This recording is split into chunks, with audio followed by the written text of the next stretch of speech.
మరి శకుని మామ ఎలా అయితే పార్టీలు ఎలా కావాలంటే అలా వేస్తాడో అలా తెలుగుదేశం పార్టీ, జనసేన, బీజేపీ కావాల్సినట్టు అక్కడ పార్టీలు పని అని చెప్పి మా పార్టీ కానీ జగన్మోహన్ రెడ్డి గారి కానీ మాది కానీ అభిప్రాయం.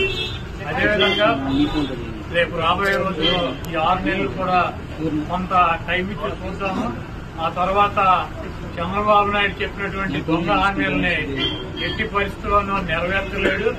ఎందుకంటే ఇవాళ చూసిన సూపర్ 6 అని పెట్టాడు. ఆ సూపర్ 6 లో 18 సంవత్సరాలు దాటినటువంటి ప్రతి మహిళకి 1500 పెన్షన్ ఇస్తా అన్నాడు. రేపు 1వ తారీఖు ఇస్తున్నాడా? దాని గురించి మాట్లాడలా. 3 గ్యాస్ సిలిండర్లు ఇస్తా అని చెప్పాడు.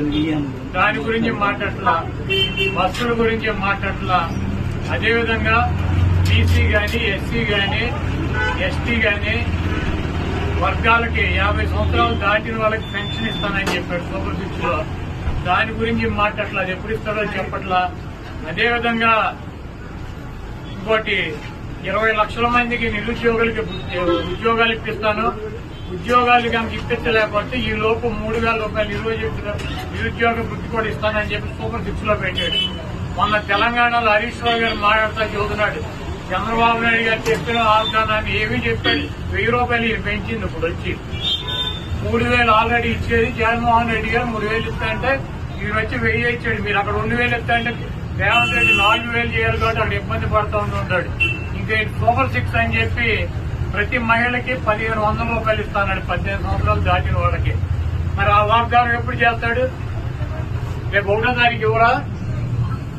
కాబట్టి తెలుగుదేశం పార్టీ ఆయన ఇచ్చినటువంటి వాగ్దానాలను, చంద్రబాబు నాయుడు చేసినటువంటి వాగ్దానాలని పక్కదారి పట్టించడానికి ఊరికినే నిన్నేమో పోలవరం వెళ్ళి వచ్చాడు సోమవారం, మళ్లీ గురువారం ఏమో అమరావతి వెళ్ళి వచ్చి అక్కడ ఎన్ని తిరిగి ఈయన కాలక్షేపం కబుర్లు, కాలక్షేపం మాటలు, ఊరికినే ఆయన వెళ్ళి అటు ఇటు తిరిగి రావడం తప్పించి ఎప్పుడు నువ్వు సూపర్ 6 అమలు చేస్తున్నావు స్పష్టంగా చెప్పాలని చెప్పి నేను డిమాండ్ చేస్తున్నాను. ఇప్పుడు ఇది ప్రజాస్వామ్య దేశం. ఎవరిని టార్గెట్ చేసుకున్నప్పుడు నేను పోయినంత మాత్రాన నన్ను టార్గెట్ చేస్తే వైఎస్ఆర్ కాంగ్రెస్ పార్టీ ఏం ఆగదు. జగన్మోహన్ రెడ్డి గారు ఇంటికి కూడా ఏం పీకలేరు. ఎందుకు కాదు, జగన్మోహన్ రెడ్డి గారిని టార్గెట్ చేస్తారు. ఇక్కడ మీరున్న సెక్యూరిటీ అంతా తీసేసి, గన్మెన్లు తీసేసి, ఇంకా 15 రోజులు ఎలక్షన్ జరగలేదు, కమిటీ సిఫార్సు రాలేదు, ఇక్కడ మొత్తం అంతా కూడా సెక్యూరిటీ తీసేశారు కదా.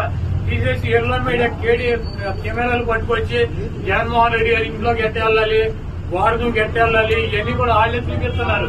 కాబట్టి ఇక్కడ టార్గెట్ ఎవరు దొరికితే ఆ టార్గెట్. ఇటువంటి వాటికి భయపడే ప్రసక్తి లేదు. ఎవడెవడికి టార్గెట్, ఎవడెవడి చేతులు ఏం రాసి ఉందో అవన్నీ పైన ఉన్నటువంటి భగవంతుడు నిర్ణయిస్తాడు. ఎవరి టార్గెట్లు ఎవరికి ఏమవుతుందో చూద్దాం రాబోయే రోజుల్లో. అదేవిధంగా ఋషికొండలో కట్టినటువంటి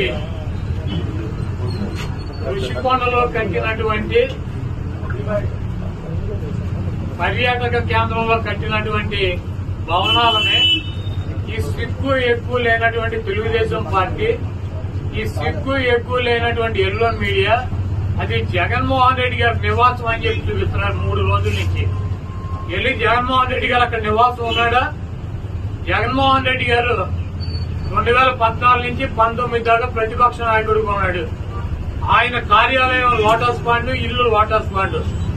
ఆయన లోటస్ పాండ్ హైదరాబాద్ నుంచే ప్రతిపక్ష నాయకుడికి ఉన్న 5 సంవత్సరాలు నడిపాడు.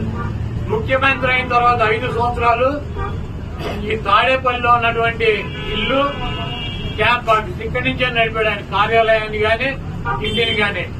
జగన్మోహన్ రెడ్డి గారి రక్తంలో లేదు. ప్రభుత్వం కట్టించినటువంటి ఇళ్లలో ఉండటం గాని, ప్రభుత్వం కట్టించినటువంటి గెస్ట్ హౌస్లో ఉండేటువంటి కర్మ జగన్మోహన్ రెడ్డి గారికి పట్టల. జగన్మోహన్ రెడ్డి గారు వైజాగ్ లో సొంత ఇల్లు కట్టుకున్నాక అక్కడ షిఫ్ట్ అవుతాడు. అంతేగాని టూరిజం ప్లేస్ లో కట్టినటువంటి ఆ హౌస్ లో జగన్మోహన్ రెడ్డి గారు వెళ్తాడని చెప్పి ఎవడు చెప్పాడు వీళ్ళకి, వెధవులకే? అది జగన్మోహన్ రెడ్డి గారి కోసం కట్టించుకున్నటువంటి ఇల్లు అని చెప్పి రకరకాలైనటువంటి కథనాలు రాస్తున్నారు. అది ఒక అంతర్జాతీయ రాజధానిగా తీర్చిదిద్దాలన్నదే వైఎస్ఆర్ కాంగ్రెస్ పార్టీ లక్ష్యం.